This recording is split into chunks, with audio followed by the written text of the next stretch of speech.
Good morning, Knicks Nation. Today is Sunday. It's the 29th day of January 2023. Hope you're enjoying your weekend today.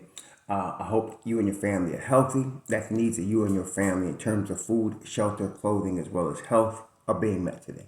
Blessings upon those that work in the healthcare field, along with the first responders, every day, weekends, weekdays, 24/7, 365, trying to save lives. Blessings also upon those that pick up garbage for us, keep streets and sidewalks, highways, and parks clean, and those that make deliveries of things like food and water and mail for our convenience. Double blessings on the men and women out trying to deliver and rescue the teenagers and the children that are the victims of child molestation and pedophilia. The victims also of child pornography, of prostitution and child prostitution. The victims also of human trafficking and sex slavery. Double curses on the perpetrators, double curses on the profiteers, and double curses on the perverts that created this industry. Finally, blessings upon the homeless, nearly 600,000 men, women, and children, even this weekend, without roofs over their heads, mostly children, and a lot more increasingly elderly people on the streets, and millions around the world in similar or worse conditions. Blessings upon them, for theirs is the kingdom. The Knicks lost last night at Brooklyn, 122-115. It was a basketball game in Brooklyn at the Barclays Center.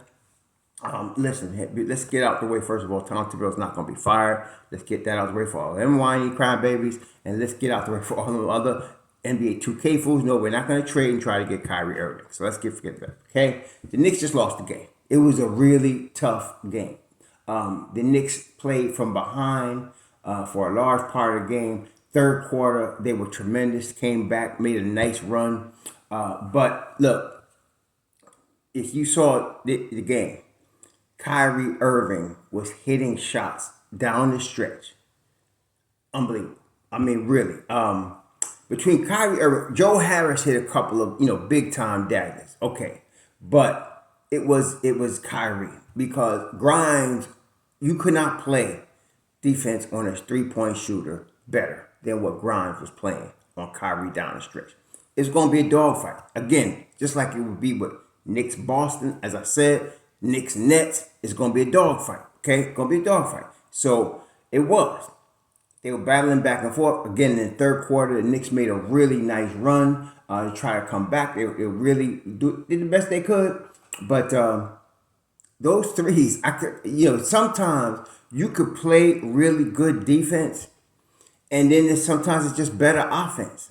Okay, Kyrie is a superstar because he does that to team. And I was pointing out to my boy last night, right when the game ended, he said, "This loss is on," and I said, "No." You see, and that's the attitude of a lot of Knicks fans. You automatically, this loss is on, you got to blame somebody. No, it was a basketball game. They lost the basketball game. Okay, he can't do that. That is Kyrie for 82 games. Otherwise, they go 82-0. But some nights, you're going to do that. Okay, you're going to get some nights. And I pointed out also, what some of y'all already should know, that in the 27 wins that the Knicks have had, there's been nights that Julius Randle been like that.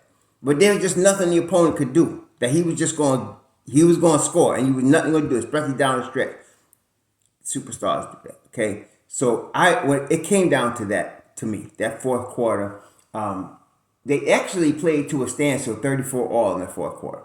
Okay, and it was really, the Knicks kept trying to come back, but Kyrie kept having an answer, man. And he hit all together. I think he hit 5 threes all together. But he must have hit like at least three dagger ones in the fourth quarter. Yeah, because the Knicks was, like I said, the Nets shot 55% from the 3-point line for the game. The Knicks shot 36% for the game. The Nets hit 22 threes. The Knicks hit 10 threes. That's a ball game right there. But it was really down the stretch when you needed stops. And this is why I say to y'all, defense wins championships, because that is where you must get stops in the playoffs. Now, in the course of a 7-game series, Kyrie won't shoot like that all 7 games. But you're going to get games like that. And you're going to get games where Julius shoots like that. And you're not going to be able to stop it. Okay? Because in the NBA, that happens. Okay? That's why it's the league. You get dudes that do that Not much you can do about it. Okay. Overall, they out-rebounded the Nets 45-35. Out-rebounded them on offensive boards 14-10.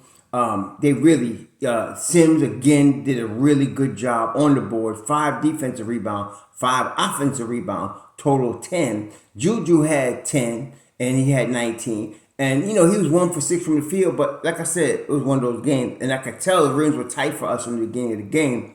Quickly really was tremendous last night. The bench really was good. Again, the bench was good last night. Last night, the bench ended up with 30 points. They scored 30 last night. The bench has been increasing in production, as the games go on. So they played really well. They played well. Quickly led them with 16 points.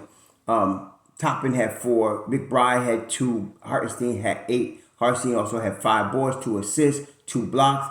Hartenstein was, they were playing pretty good. Last night, the turnovers. They only had altogether 10 turnovers for the game. Can't ask for much better. Now, of course, the assists, they had 19 assists. Wasn't a great amount of assists last night, whereas the Nets had 31 assists. Okay, so the ball was moving. It was moving around the horn. And the Knicks were scrambling, trying to catch up with them. So, hey, so far, the Knicks have been going down this murderer's row. And they beat Boston, right?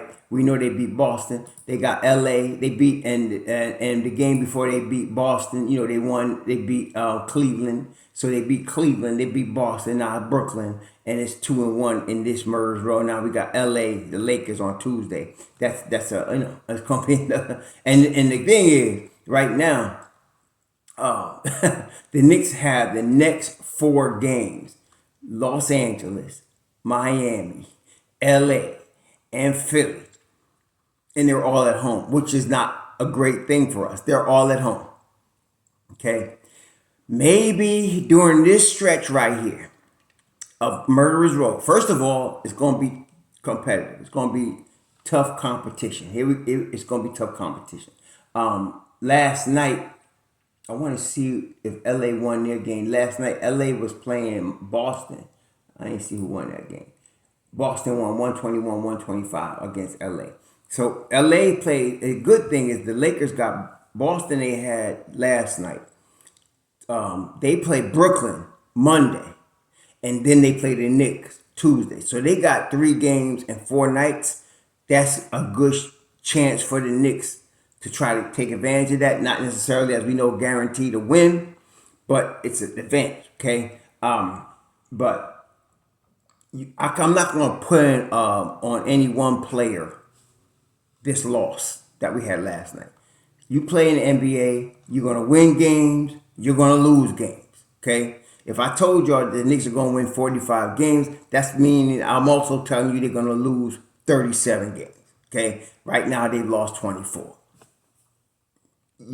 Let's move on, all right? Let's not. And look, there's going to be a segment of Knicks Nation that's going to whine about firing Tibbs, whether the Knicks win or lose.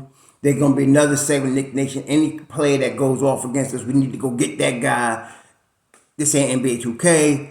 We good. We got 24 losses, 27 wins. If you're going to blame Thibodeau, if all the losses are on Tibbs, then so are the 27 wins.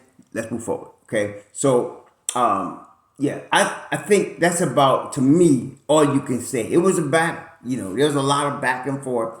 Yes, there were some bad calls, but that's going to happen every game with the Knicks. You know that, okay? I mean, look, Randall was 4 of 6 from the foul line. Brunson was 6 for 6. RJ was 3 of 4. And listen, they played a good game. Could they have played better? Yes. But again, down the stretch of the game, Kyrie Irving was the difference maker. He really was, okay? Like I said, it's not always like that, but you're going to get games like that. Okay, and especially against the Knicks. One thing we need to understand, teams really get fired up to play New York. And especially this is the case in New York. Okay, a Brooklyn-New York game, people get fired up for that. Players get fired up for that. And then, of course, anytime a team is visiting Madison Square Garden, it is called the Mecca for basketball for a reason. People like to go off in there, do their best to go off. So this is going to be It's going to be a dog fight for the next 4 games. Okay, so like I said, this was lost. Nothing really you can do. Let's move on. That's the way I look at it. That's the way I look at it. Really nothing you can do. Let's move on. Let's move on. Keep the same 9. Everybody's healthy. Nobody got hurt last night. Thank goodness. Let's move forward. All right. So, and also the way I look at it, one more day closer to the return of Mitch Rob. One day closer to the return of Mitch Rob. So, and I love the way Sims is holding it down as the starter. Last night, again, this distribution has been pretty typical. 27 minutes for Sims, 20 minutes for Hartenstein, total 48 minutes. Okay, or 47 out of the 48. Okay, so let's move on. Did what they could do. You know, it just wasn't there last night as far as the 3-pointer when we needed it. Kyrie, again, did his work. He went off. Grimes did as good a job as you can do on Kyrie Irving. That's a good job. As a matter of fact, when you look at it, I loved what they were doing. The Knicks were doubling him, getting the ball out of his hands, and then running to the shooters. They were doing what they could, man. And this dude was just hitting some really big shots, man. So, like I said, they did what they could. Let's keep grinding. Let's keep grinding. And I know they're going to. This is what I like about a Tom Thibodeau coach team. Okay, this was done. Let's keep grinding. Games keep coming. Time for game 52. That's what it is. Game 52 is next. Okay, they played 51 games. They're 27-24. Time for game 52. In the Garden against the Lakers. Okay, so that's all I got to say today. It wasn't much because, like I said, there's not much you could say. Really, I'm not going to microanalyze every move Tom Thibodeau made, every step on the sideline, or microanalyze what all the players did, whatever, you know. They did good. Look, Randall was +6. Brunson was +8. Barrett was -19. Grimes was +4. And Mobb Deep, except of quickly, they were negative. It was just one of those nights. Okay? Like I said, what you going to do? So next, we got LeBron in them. Let's get busy. All right, let's get ready. Get busy for Tuesday night. Y'all enjoy the rest of your weekend. Don't get too down on this. Like I said, it's nobody to blame. It's an NBA game. They played as good as they can. A superstar was just hitting his shots. Have a good weekend. Shalom.